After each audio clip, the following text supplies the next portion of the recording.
তো বিবাহিত, আপনি যাকে বিয়ে করতে যাচ্ছেন। কি? যদি আমার কথা না বিশ্বাস হয়, আপনি তাকে একা রেখে চলে যান, তার স্বামী তাকে খুঁজতে আসবে। আমি যাই। আরে এসব কি হলো? আরে কিছুই তো বুঝতে পারলাম না, এসব কি হলো? কিন্তু অপু, আসলে একটা কথা কি জানো, আমি বলছিলাম যে আমরা তো বাড়ি থেকে পালিয়ে বিয়ে করতে যাচ্ছি, তাই না? হ্যাঁ। আর বিয়ে করতে আমরা কোথায় যাচ্ছি? কাজী অফিসে যাচ্ছি। আর এদিকে তুমিও বিয়ের শাড়ি পরোনি, আমিও পাঞ্জাবি পরিনি। তোমার তো বিয়ের শাড়ি কিনতে হবে, তাই না? আর এদিকে দেখো, এই যে দেখো, আমার মানিব্যাগে না টাকা পয়সাই নাই, সামান্য কয়েকটা টাকা। আবার বিয়ে পড়ালে তো কাজীকেও টাকা দিতে হবে। আর এদিকে তোমার বাড়ির লোকজন যদি থানায় একবার কমপ্লেন করে দেয় আর পুলিশ যদি আমাদেরকে ধরে ফেলে, তাহলে তো পুলিশ আমাকে মেরে একেবারে লাল করে দেবে। কিন্তু তুমি তো মেয়ে মানুষ, তোমাকে তো কিছু বলবে না, কারণ তোমার পরিবারের লোকজনই তো কমপ্লেন করবে। আমি বলছি কি, আমার মাথায় না একটা প্ল্যান আছে। কি প্ল্যান আছে? শোনো, প্ল্যানটা হচ্ছে আমি এখন চুপচাপ বাড়িতে যাব, বাড়িতে গিয়ে মানিব্যাগে বেশি করে টাকা নিব, আর আমাদের বড় কালো একটা গাড়ি আছে, ওই গাড়িটা নিয়ে চলে আসবো। তারপরে ওই গাড়িতে করে আমরা পালিয়ে যাব। ওই গাড়ির মধ্যে থাকলে না আমাদেরকে কেউ দেখবে না, আমরা আরামে পালিয়ে গিয়ে সুন্দর করে বিয়ে করে ফেলতে পারবো। শোনো, তুমি এক কাজ করো, তুমি এখানেই থাকো, আমি যাই, আমি টাকা আর গাড়ি নিয়ে খুব দ্রুত চলে আসবো। আমার এই প্ল্যানটা একদম ভালো মনে হচ্ছে না।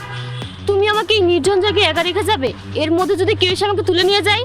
আরে অপু, তোমার কোনো ভয় নেই, কিছু হবে না।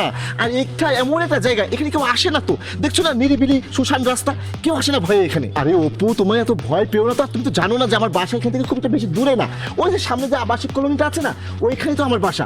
আমি 2 মিনিটে যাবো আর 2 মিনিটে চলে আসবো। আচ্ছা ঠিক আছে, তুমি তাড়াতাড়ি আসবে। আমি এখানে ঘুমটা দিয়ে দাঁড়িয়ে থাকি। হ্যাঁ ঠিক আছে।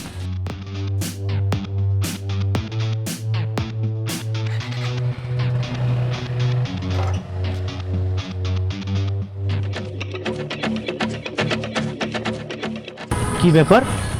শাড়ি পরে ঘোমটা দিয়ে এই নির্জন জায়গায় একটা মেয়ে কি করছে এখানে? গিয়ে দেখি তো। এই যে শোনো। হ্যাঁ, কি বলবেন বলুন।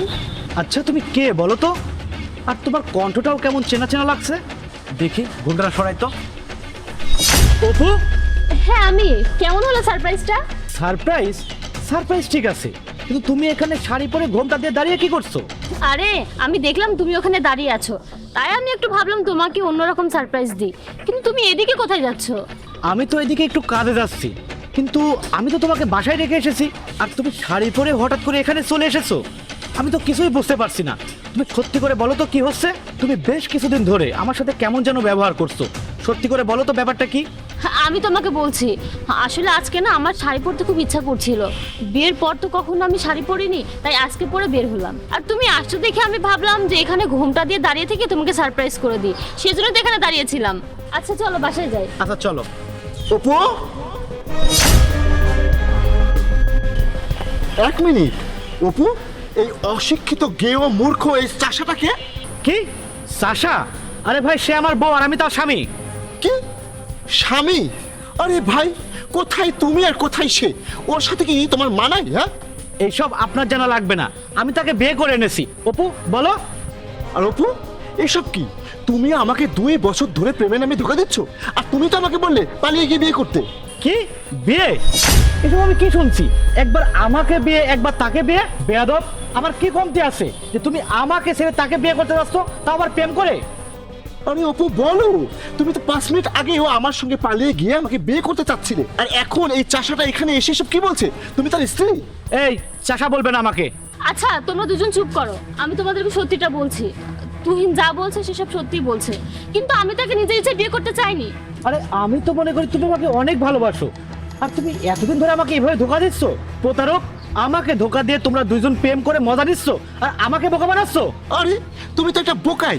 তুমি তোমার নিজের অবস্থা না বুঝে একটা চাষাও হয়ে এরকম একটা স্মার্ট মেয়েকে বিয়ে করেছো। তুমি তো বোকাই, তাও আবার এই মেয়েটার অনুমতি না নিয়ে তার ইচ্ছার বিরুদ্ধে। আমি পুলিশের কাছে তোমার নামে কমপ্লেন করব যে তুমি এই মেয়ের অনুমতি না নিয়ে টাকা দিয়ে জোর করে ওকে বিয়ে করেছো। আর অপু, আমি তোমার দুঃখটা বুঝতে পেরেছি। তুমি হয়তো এই কারণেই আমাকে কিছু বলতে পারোনি। তুমি মনে করেছো যে এসব জানার পরে হয়তো আমি তোমাকে ছেড়ে যাব, তোমাকে বিয়ে করবো না, তাই না? কিন্তু তুমি একদম টেনশন করো না, প্রথমে আমি ওকে পুলিশে দেবো, তারপরে তুমি ওকে ডিভোর্স করবে, তারপরে আমরা সুন্দর মতো কাজী অফিসে গিয়ে বিয়ে করে নেব। যা কিছু হয়েছে তোমার মনের বিরুদ্ধে হয়েছে, না জেনে হয়েছে, আর না জানে তুমি কতটা কষ্ট ভোগ করেছো। শোনো, এই সব মানুষকে তো আমি কখনোই ছাড়বো না, আর ওকে এক্ষুনি থানায় নিয়ে যাবো, ওখানে গিয়ে বলবো ও যে ও তোমাকে জোর করে পণ্য কেনার মতো টাকা দিয়ে বিয়ে করেছে। এই চল চল।